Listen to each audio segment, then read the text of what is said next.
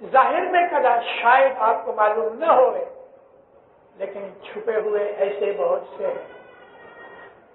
زنزبار میں دھنی سلام میں آئے مولانا حاضر امام 1960 کا ذکر کرتا ہوں۔ مولا زنزبار کے مولا اترے، اوپر چلے گئے۔ جن مولا اوپر آئے بارش ہونے لگی، سخت بارش ہونے لگی۔ مولا مجھ کو بلا کے میرے کان میں کہتے ہیں کہ مشنری میرا پرسنل کیمرہ نیچے گاڑی میں پڑا ہے تو تم لے آئے۔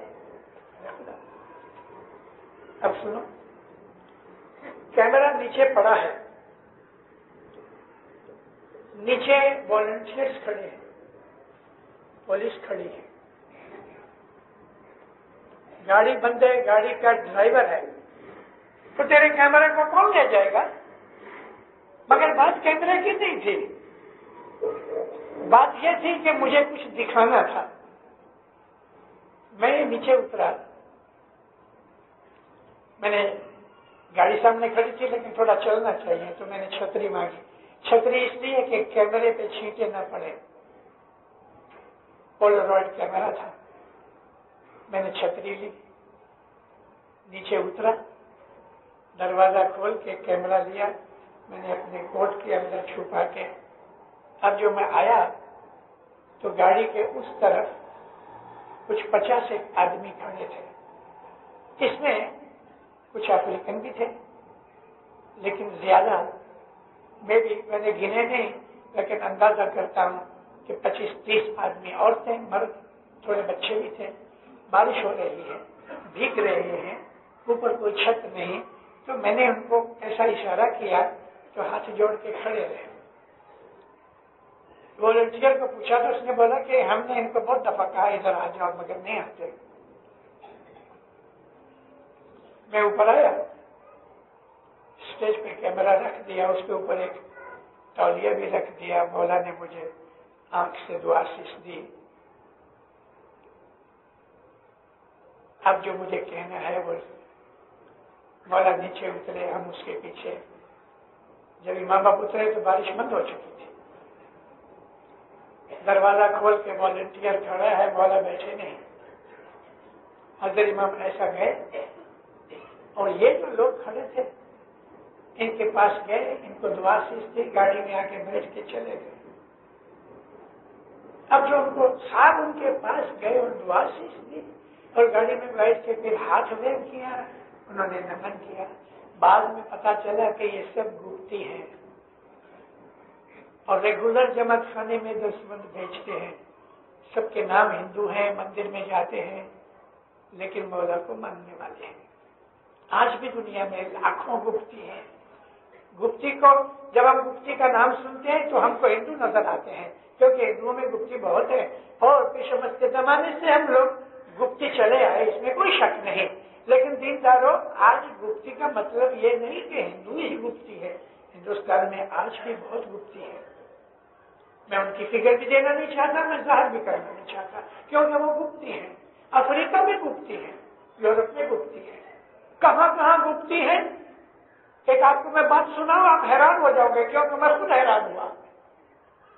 تنزانیہ میں برٹش کے جانے سے پہلے وہاں کے جو چیفز ہوا کرتے تھے، جن کو وہ بادشاہ کے طور پہ مانتے ہیں، ایسا بہت سے ٹرائبس تھے جن کے چیف تھے۔ چیف کا مطلب بادشاہ جیسا، مگر گورنمنٹ نے، برٹش نے ان کا نام کنگ میں سے نکال کے چیف بنا دیا۔ اس نے ایک چیف جو ٹبورا ایریا میں رہتا تھا،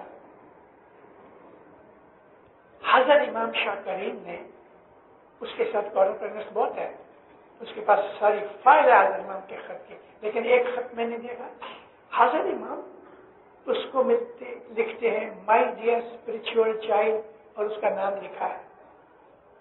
اسپرچل چائلڈ تو کوئی نہیں ہو سکتا سوا کہ جس نے حضرت امام کی بیعت کی ہوگی۔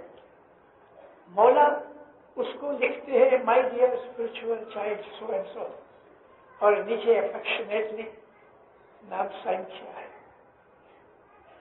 اس کے میں کانٹینٹس نہیں کہہ سکتا، یہ مفتی تھا، گزر گیا بیچارہ. ایسے تو دنیا کے اندر کہاں کہاں تیرے بندے بیٹھے ہیں میرے مولا، تو ہی صرف جانتا ہے اور کسی کو پتا نہیں ہے. امام اس دنیا کا بادشاہ ہے. ہم جب امام کہتے ہیں، حضرت امام کہتے ہیں، تو میری عرض یہ ہے کہ اس کے بدن کو ہم ضرور عزت دیتے ہیں، لیکن بدن امام نہیں ہے. امام تو اس کا نور ہے. امام کبھی مرتا نہیں، بدن مر جاتا ہے، بدن بیمار ہوتا ہے، بدن کو زخم بھی لگتے ہیں. ہمارے سارے اماموں کی ہسٹری کہ جو ہم کو دوسرے مسلمان بھائیوں سے الگ کرتی ہے. وہ بھی مسلمان ہیں، ہم بھی مسلمان ہیں. وہ اللہ کو مانتے ہیں، ہم اللہ کو مانتے ہیں. وہ رسول کو مانتے ہیں، ہم بھی رسول کو مانتے ہیں. وہ کہتے ہیں کہ یہ آخری نبی ہے، ہم بھی آخری نبی ہیں. ہمارے گنانوں میں آخری نبی کا ذکر کیا ہوا. وہ قرآن شریف کو مانتے ہیں، ہم قرآن شریف کو مانتے ہیں. لیکن تھوڑا سا فرق یہ ہے، ساری دنیا کے مسلمان عربی نہیں جانتے، اور خود جو عرب ہیں وہ بھی عربی نہیں جانتے. آپ کہو گے کیا بکتا ہے؟ نہیں، دینداروں میں بکتا نہیں. عربی جاننے والے جو عرب جن کی مادری زبان عربی ہے، وہ قرآن پڑھتے ہیں تو سمجھتے نہیں، کیونکہ ان لوگوں کے اندر سب کے سب عالم نہیں ہیں. قرآن 1300 پرانی زبان ہے، 1400 برس پرانی زبان ہے، اور آج ماڈرن عربک ہے. آج ماڈرن عربک جاننے والے یہ پرانی زبان کو اچھی طرح سے ہضم نہیں کر سکتے، اس لیے ان کے اندر بھی ترجمہ کرنے والے عالم فاضل مفتی بہت ہیں. اب جو ہم مثال کے طور پہ ہم میں سے کوئی آدمی عربی نہیں جانتا تو کیا کہے گا؟ انگلش جانتا ہوں. اچھا، تو عبداللہ یوسف علی کا کہ میر احمد علی کا کہ ٹک ٹال کا ٹرانسلیشن پڑھیں گے تو ہم نے قرآن پڑھا کہ اس آدمی کی سمجھ پڑی کہ جس نے ٹرانسلیشن کیا ہے. اللہ کیا کہنا چاہتا ہے کیا پتا. اور یہ آدمی جس نے ٹرانسلیشن کیا ہے اس نے وہ ٹرانسلیشن کیا ہے کہ جو وہ سمجھا ہے، اور میں اس کا ٹرانسلیشن پڑھ کے وہی چیز سمجھوں گا کہ جو وہ سمجھا ہے، تو میں انڈائریکٹلی اس آدمی کا مرید بنا ہوں، کیونکہ وہ قرآن کو سمجھ کے مجھے سمجھاتا ہے اور میں اس کو مان لیتا ہوں. تو میں اس آدمی کا انڈائریکٹلی مرید ہوا کہ اس نے جو قرآن مجھے سمجھایا میں نے وہ سیکھا. اب جتنے بھی ہم نے ٹرانسلیشن پڑھے تو اسی طرح ہے. مولانا سلطان محمد شہزاد حضرت امام یہ فرمان کر کے گئے کہ پیروں نے قرآن شریف کی تفسیر تم کو گنانوں کے روپ میں سمجھائی ہے. پیروں نے، پیر آل رسول تھے، نبی کا نور تھے، اور اپنے اس زمانے کے امام کے حکم سے انہوں نے دعوت کا کام کیا، اور انہوں نے ہم کو وہ سب کچھ سمجھایا. ہمارے اوپر جو یہ اٹیک ہوتا ہے گنانوں کے اوپر کہ ہندوؤں کو بچلانے کے لیے گنان بنائے گئے، مجھے اس سے بہت دکھ لگتا ہے. دکھ یہ لگتا ہے کہ خدا تعالی سب کا ہے، صرف مسلمانوں کا نہیں. اللہ کہتا ہے کہ کوئی ملک خالی نہیں کہ جس میں میں نے اپنے نبی نہیں بھیجے، کوئی قوم باقی نہیں کہ جس میں میں نے اپنے نبی نہیں بھیجے. تو ہندوستان ملک تھا کہ نہیں؟ تو ہندوستان میں کوئی قوم بستی تھی تو کیا خدا نے اپنے اس فرمان کے حساب سے کہ کوئی قوم اور کوئی ملک باقی نہیں جہاں میرے نبی نہیں گئے؟ 1,24,000 نبی بھیجے گئے، تمام ملکوں میں بھیجے گئے، ہر زمانے میں بھیجے گئے، ہر قوم کو خدا تعالیٰ نے ہدایت بھیجی. تو ہندوستان کے اندر جو قوم رہتی تھی ان کو خدا نے کوئی نبی بھیجا کہ نہیں بھیجا؟ اگر کہو گے کہ نہیں بھیجا تو قرآن کا سامنا کرتے ہو، اور اگر کہتے ہو کہ ہاں قرآن میں لکھا ہے تو مجھے بتاؤ کہ ہندوستان میں کون سے نبی آئے؟ ہندوؤں کو بتلانے کے لیے کیا ضرورت تھی؟ بات حقیقت کی تھی. محمد رسول اللہ صلی اللہ علیہ وآلہ وسلم کی جب آنکھیں بند ہوئی، مسلمانوں میں جھگڑا شروع ہو گیا۔ نبی کے 10 برس تک نزدیک رہنے والے، 10 برس تک نبی کے ساتھ ایک ہی مکان میں رہنے والے حضرت انس بن مالک، اور ہمارے سنی بھائی ان کی بہت سی حدیثیں عزت کے ساتھ سنتے پڑھتے ہیں۔ حضرت انس بن مالک وہ لکھتے ہیں کہ جیسے ہی رسول اللہ نے وفات پائی، ہمارے دل جدا جدا ہو گئے۔ میں نے ہندوستان کی وعظوں میں 3 جگہ جوانوں کو کہا ہے کہ تم کم از کم اتنا کرو کہ رسول اللہ کی حدیثوں کا مجموعہ پڑھو، اور میں نے ان کو ریکمینڈ کیا ہے کہ مشکات المصابیح پڑھو۔ مشکات عربی میں بھی ہے، فارسی میں ہے، اردو میں ہے، انگلش میں ہے، گجراتی میں ہے، جو زبان اچھی طرح پڑھ سکتے ہو۔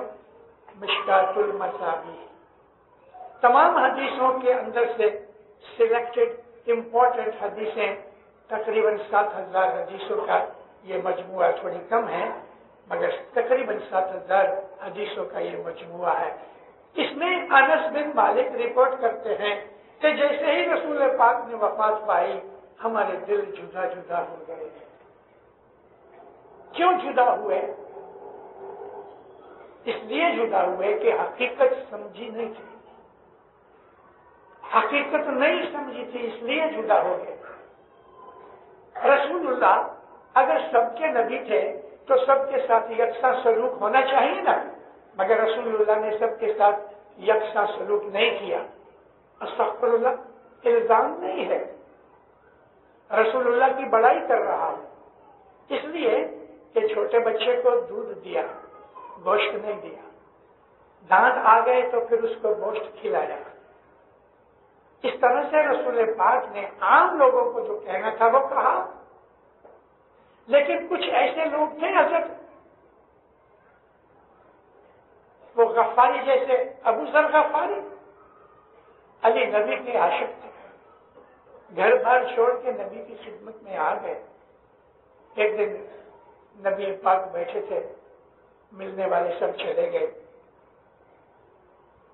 تو حضرت ابو ذر غفاری نزدیک آئے، سلام کیا، نبی بھی اس کو دیکھ کے مسکرائے۔ نبی اس کو بہت پیار کرتے تھے اور علی بھی پیار کرتے تھے، اور وہ بھی علی نبی کا عاشق تھا۔ جب یہ سب چلے گئے تو کہتے یا نبی، یہ نماز کے علاوہ بھی کچھ ہے؟ نماز کے علاوہ بھی کچھ ہے؟ نبی مسکرا کے کہنے لگے ہاں۔ تو یا نبی مجھے بتاؤ نا۔ تو نبی نے اس کو کچھ بتایا، اے مومنو، میرے پاس 40 آدمیوں کے نام ہیں، 40 اصحاب کے، جس کے اندر یہ ابو ذر غفاری بھی شامل ہیں، حضرت فارسی موجود ہیں، سلیمان فارسی، کہ ان 40 آدمیوں کا ایک ایسی گروپ یا مجلس یا جماعت کہہ دو تھی کہ جس کے اندر دروازے بند کر کے نبی ان کے اندر بیٹھ کے عشق و محبت کی، طریقت اور معرفت کی باتیں کیا کرتے تھے۔ ان میں سے بہت سی چیزیں ہمارے جلال الدین رومی نے اپنی مثنوی میں ذکر کیے ہیں، بہت سی چیزوں کا پتہ نہیں لگا۔ آپ میں سے وہ لوگ جو پڑھے لکھے ہیں ان کو یہ معلوم ہوگا کہ حدیثوں کے مجموعے میں ایک ایسا بھی مجموعہ ہے کہ جن کے لیے ہم اس کو قرآن کا درجہ دیتے ہیں۔ وہ حدیثیں عام حدیثوں سے الگ ہیں کہ جن کو قرآن کا درجہ دیا جاتا ہے۔ احادیث قدسیہ کہ جن کے اندر خدا تعالی نبی کو بات کرتا ہے اور نبی کہتے ہیں مجھے خدا نے یہ کہا، مگر یہ کہا قرآن میں نہیں ہے۔ تو یہ کہا خدا نے رسول کو فرمان کیا، اور قرآن جو ہے وہ بھی فرمان ہے اس کا۔ تو یہ احادیث قدسیات قرآن میں شامل نہیں۔ ان احادیث قدسیہ کے اندر حکمت ہے، نور ہے. تو یہ چیزیں نبی بعض ایسے لوگوں کو کہ جو ہائر لوگ تھے ان کو سکھایا کرتے تھے، عبادت کے طریقے بھی سکھاتے تھے، دھیان کس طرح لگانا یہ بھی سکھاتے تھے. یہ جو لوگ تھے یہ اسماعیلی فاؤنڈیشن تھی، اسماعیلی طریقت کی فاؤنڈیشن تھی. نبی جب گزر گئے تو یہ سب کے سب علی کے ساتھ تھے، بنی ہاشم کے ساتھ تھے. حضرت ابوبکر اور حضرت عمر اور خلافت کے ساتھ نہیں گئے. انہوں نے مارے کھائے، دکھ اٹھائے، قتل بھی ہوئے. اور یہ گروپ تھا کہ جس گروپ کو آج میں اسماعیلی بیج بولتا ہوں، یہ بڑھتے رہے. ہر امام کے زمانے کے اندر یہ چھپ چھپا کے ملتے رہے، عام لوگ ظاہر ملتے رہے. اور امام جعفر صادق کے زمانے کے اندر یہ لوگ تھوڑے تھوڑے ظاہر بھی ہوئے. صوفیزم کو چلانے والے، ایکچولی پیدا کرنے والے مولا مرتضی علی تھے، لیکن صوفیزم کو صوفیزم کے طور پہ چلانے والے حضرت جعفر صادق تھے. اور بڑے بڑے صوفی جو تھے وہ امام جعفر صادق کے شاگرد تھے، سفیان تھوری جیسے. یہ لوگ امام سے سیکھتے رہے. ہمارا جو یہ طریقہ، یہ فرقہ ہے، ہر زمانے میں رہا. بعض دفعہ چھپ چھپ کے رہا، بعض دفعہ ظاہر رہا. کبھی ایسا بھی ہوا کہ سب کے سب چھپ کے رہے. اور دور 70 کے اندر جو پہلا دور 70 تھا وہ بڑا سخت دور 70 تھا، اس میں یہ لوگ چھپ گئے. لیکن ہمارے دلوں کے اندر امام کی محبت شاگرد رہی. آج بھی الحمدللہ ہم اپنے امام کے مرید ہیں، اپنے امام کے غلام ہیں، ہم اپنے امام کے عاشق ہیں. ہم سب سے ملنا چاہتے ہیں، ساری دنیا سے. مسلمان ہمارے بھائی ہیں، ایک رسول، ایک اللہ، ایک قرآن ہے. لیکن اگر ہمارے میں سے کچھ ایسے لوگ کہ جو یہ چاہتے ہیں کہ ہم مسلمانوں کے ساتھ دوستی کریں، والحمدللہ خوشی کی بات ہے، الحمدللہ. اور ہمارا امام بھی یہی چاہتا ہے کہ ہم مسلمانوں کے ساتھ ملیں. لیکن ایک بات یاد رکھنا، اس کا یہ مطلب نہیں ہے کہ ہم اپنے امام کو چھوڑ دیں. اس کا یہ مطلب نہیں ہے کہ ہم اپنے جماعت خانے بند کر کے مسجدوں میں چلے جائیں. اس کا یہ مطلب نہیں ہے کہ گنان بند کر کے ہم صرف قرآن ہی پڑھتے رہے. قرآن کی تفسیر جس طرح غیروں نے کی ہے، قرآن کے ترجمے بہتوں نے کیے ہیں، اسی طرح سے ہمارے پیروں نے یہ قرآن کی تفسیر ہم کو دی ہوئی ہے. اور یہ امام سلطان محمد شاہ کے الفاظ. رمضان کا مہینہ ہے، ہمارے میں کچھ ایسے بیوقوف لوگ ہیں، میں اس کے لیے معافی مانگتا ہوں اس لفظ کے لیے، کہ جو یہ کہتے ہیں ہم اسماعیلیوں کو روزے رکھنے کے حکم نہیں، باز کے دیتے ہم لوگ نہیں رکھتے. یہ غلط ہے. ہمارے کبھی حضرت امام نے کبھی نہیں کہا، امام سلطان محمد شاہ نے کبھی نہیں کہا کہ روزے نہ رکھو. میں تو یہ کہتا ہوں کہ روزے رکھو. امام فرمایا تو ابھی رمضان کا مہینہ ہے. امام کے کلام امام مبین میں فرمان ہے ابھی رمضان کا مہینہ ہے. میں یہ کہتا ہوں کہ محض کھانا بند کر کے روزے رکھو اور باقی برائیاں کرتے رہو. تو سلطان محمد شاہ فرماتے ہیں یہ تو گدھے کا روزہ ہوا، گدھے کا منہ بند کر دو. میں تم کو یہ کہتا ہوں، مولا فرماتے ہیں اعمال نیک کرو اور پھر روزہ بھی رکھو، تو یہ روزہ تمہیں روحانی برکت دے گا اور روحانی طاقت دے گا. ہمارے اماموں نے شریعت پہ چلنے کے لیے جو شریعت ہمارے طریقے کے ساتھ مطابقت کرتی ہے وہ شریعت. داڑھی رکھ لینا ہمارے طریقے کے اندر نہیں ہے اور یہ شریعت نہیں ہے. یہ زمانے کا طریقہ تھا. اس زمانے میں اس طرح نہیں تھے اتنے، ہر آدمی شیو نہیں کرتا تھا، داڑھی رکھ لیتے تھے. تو اس قسم کی اور بھی بہت سی باتیں، اتنا اونچا پاجامہ کر لینا یہ کوئی شریعت نہیں. لیکن ہمارے بہت سے بھائیوں میں یہ چیز ہے، خدا ان کو مبارک کرے، ان کا طریقہ، ان کا ایمان ان کو مبارک. ہمارا طریقہ وہ ہے کہ جو امام حکم کرے اور اپنے مولا کے حکم کے اوپر عمل کرو. اگر حضرت امام کہہ دے گئے کہ تم ان کتابوں کو جلا دو تو واللہ باللہ ہم جلا دیں گے. یعنی کہ گنان کی کتابوں کو تم جلا ڈالو، اگر مولا حکم کرے تو خدا کی قسم ہم گنانوں کو جلا دیں گے. لیکن کیا امام نے حکم کیا ہے؟ اور میں آپ کو بولوں، ایک کتاب کے جلانے کا حکم ہوا 1916 کے اندر. آج میں وہ ہسٹری بیان نہیں کرتا، لیکن میں ضرور یہ کہتا ہوں، مظہر نام کی ایک کتاب تھی پیر گلمالی شاہ کی لکھی ہوئی، کہ جو گلمالی شاہ نے مال خزینہ بہت جو بھرے آئے گنن فرمایا نا، ان کی ایک کتاب لکھی ہوئی تھی منہر، اور ستوینی کے فارمیٹ کے اندر، یعنی اوپر 10 یا 16 پارٹ تھے، کبھی 14 تھے، اور نیچے اس کی ورانی تھی ریتو ہی میرا سچ سائیں. اس کا ایک قصہ تھا. امام کو غصہ آیا، حکم کیا. کتاب میں کہتا ہوں معرفت سے بھری ہوئی ہے، ڈیپ ہے، مگر چھاچھرے لوگ اس کی ڈیپتھ پر نہیں گئے اور انہوں نے وہ کام کیے کہ جو منظور نہ ہوئے.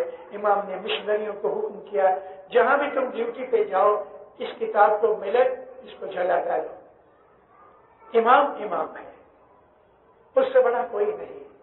وہ خدا کا نور ہے، وہ علی کا نور ہے، نبی کا نور ہے.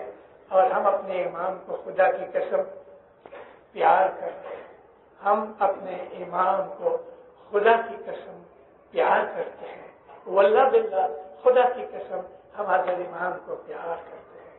یہ ہمارا مذہب ہے. مولا آپ کو سکھی آباد کرے، ایمان کی سلامتی دے، حقیقتی سمجھ دے، روحانی قوتیں دے، ایمان زیادہ کرتا رہے. مولا اپنی محبت میں سرشار رکھے، اپنی فرمان برداری میں رکھے، مولا اپنی قربت میں رکھے، اپنی میٹھی نظر میں رکھے، اپنی نعمتیں دے. حقیقتی سمجھ مولا آپ کے اوپر، آپ کی اولاد کے اوپر ہمیشہ رحمتیں نازل کرتا رہے. آپ کی ہر نیک امید پوری کرے. شکریہ.